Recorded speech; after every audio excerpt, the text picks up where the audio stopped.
Away from blasts and gunfire, visitors relax on Lido Beach in Mogadishu. A floating restaurant is attracting people to Somalia's coastline. Coming to Lido Beach gives you a lot of hope.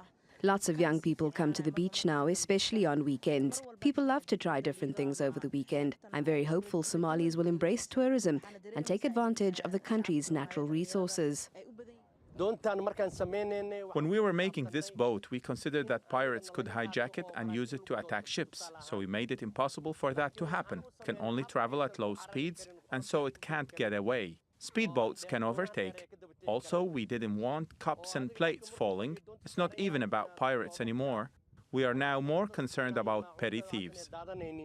Although piracy is rare in the Gulf of Aden these days, at its peak 7 years ago, it cost the shipping industry billions of dollars. Despite the progress in dealing with pirates, security concerns in the capital linger.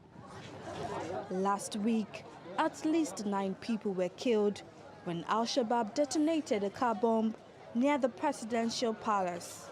The militant group regularly stages attacks in Mogadishu and other parts of Somalia, making it difficult for the tourism industry to thrive.